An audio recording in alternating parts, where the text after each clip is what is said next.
नमस्कार। आज हम एक बहुत ही दिलचस्प वाक़े पर बात कर रहे हैं।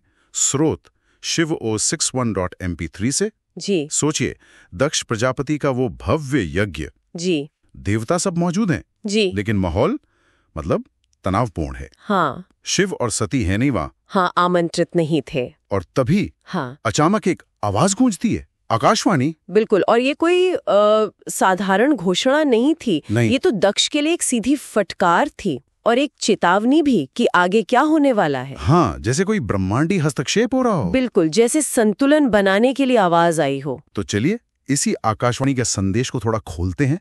उसकी जो कठोरता है, उसके पीछे जो संकेत छिपे हैं, उन्हें समझने की कोशिश करते हैं। जरूर। स्रोत में दक्ष के लिए बड़े बहुत कड़े शब्द इस्तेमाल हुए हैं ना। हाँ बिल्कुल। जैसे दुराचारी, हाँ फिर दंभाचार परायण, हाँ। मतलब घमंड में एकदम चूर। और यहाँ तक कि महामूर्ख। जी, आकाशवाणी कोई रियायत नहीं बरत रही थी। बिल्कुल नहीं। ये शब्द सीधे सीधे दक्ष के कर्मों पर एक टिप्पणी जैसे हैं।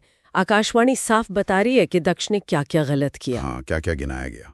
देखिए, एक तो शिव भक्त दधीची, उन्होंने समझाया लेकिन दक्ष ने उनकी बात नहीं मानी। हाँ, उनका तिरस्कार किया। बिल्कुल। फिर अपनी ही बेटी सती, उनका सम्मान नहीं किया। और सबसे बड़ी भूल, महादेव शिव को यज्ञ में उनका स्थान नहीं देना। हाँ, उनको आमंत्रित न करना। उनका वो जो अहंकार था कि मैं ब्रह्मा का पुत्र हूँ, वो जैसे उनके विवेक पर पूरी तरह हावी हो गया था। अच्छा।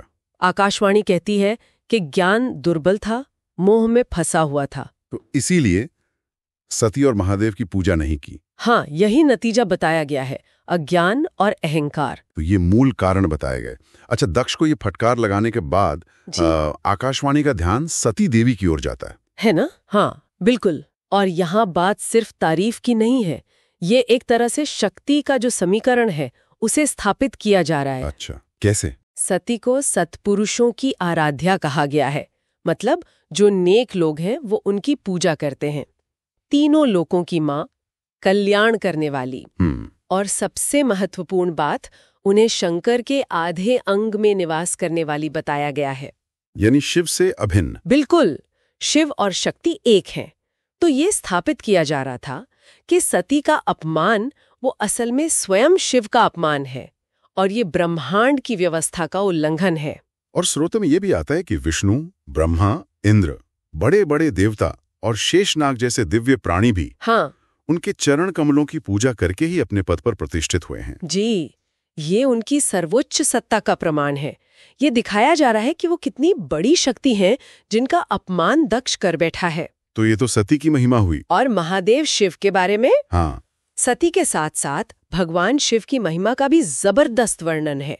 उन्हें परात पर परमेश्वर कहा गया है। परात पर परमेश्वर मतलब?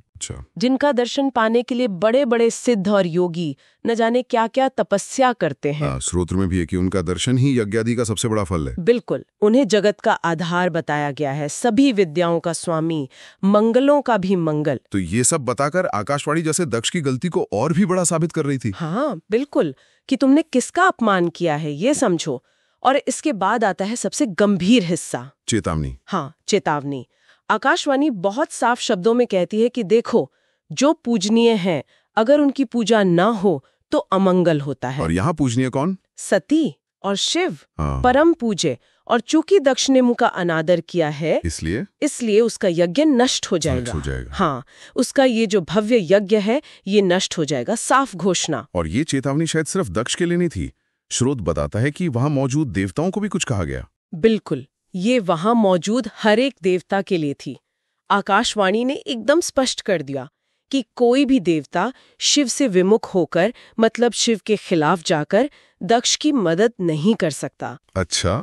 और अगर किसी ने की तो वो वैसे ही नष्ट हो जाएंगे जैसे पतंगे आग में कूदकर भस्म हो जाते हैं। बाप रे, ये तो बहुत बड़ी चेतावनी थी, एक तरह से निष्ठा की परीक्षा थी देवताओं की। हाँ, कह सकते हैं, देवीय निष्ठा की परीक्षा। और फिर अंत में एक सीधा आदेश दिया गया। हाँ बिल्कुल, अंत में एक स्पष्ट आदेश था। सभी देवता, विष्णु जी, ब्रह्मा जी, मुनि, नाग, जितने भी वहां हैं, सब तुरंत यज्ञ मंडप छोड़कर चले जाएं।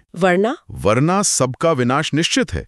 आकाशवाणी ने तो यहां तक कहा, आज तेरा मुंह जल जाए, तेरे यज्ञ का नाश हो जाए। बहुत ही भयानक चेतावनी थी ये। तो कुल मिलाकर इस पूरी घटना का सार क्या निकलता है? सार बहुत सीधा है। अहंकार, अज्ञान और जो पूजनीय है उनका अनादर ये विनाश का रास्ता खोलते हैं। सती और शिव की उपेक्षा करके दक्ष ने अनजाने में ही सही पर अपने और अपने यज्ञ के अंत को बुला लिया था। ये सिर्फ एक पौराणिक कथा का हिस्सा नहीं लगता है। हाँ, इसमें एक गहरा सबक भी है ना? बिल्कुल। ये दिखाता है कि ब्रह्मांडीय व्यवस्था में हर शक्ति का, हर किसी का एक स्थान है, एक सम्मान है, और अगर आप उसे चुनौती देंगे, उसका उल्लंघन करेंगे तो गंभीर परिणाम होंगे। हाँ, आकाशवाणी का ये जो हस्तक्षेप है, ये एक तरह से दैवीय न्याय और संतुलन बनाए रखने की प्रक्रिया को दिखाता है। सही कहा। और एक सवाल मन में रह जाता है कि ये आकाशवाणी, ये आवाज आखिर थी किसकी? हाँ, ये एक दिलचस्प सवाल है। क्या ये स्वयं आदिशक्ति की आवाज थी या कोई और दिव्य चेतना थी? या शायद ब्रह्मांडीय चेतना ही बोल रही थी? हो सकता है, जो धर्म और संतुलन की स्थापना के लिए प्रकट हुई। स्रोत इस पर कुछ कहता नहीं है, पर यह सोचने वाली बात जरूर है। बिल्कुल, इस पर विचार किया जा सकता है।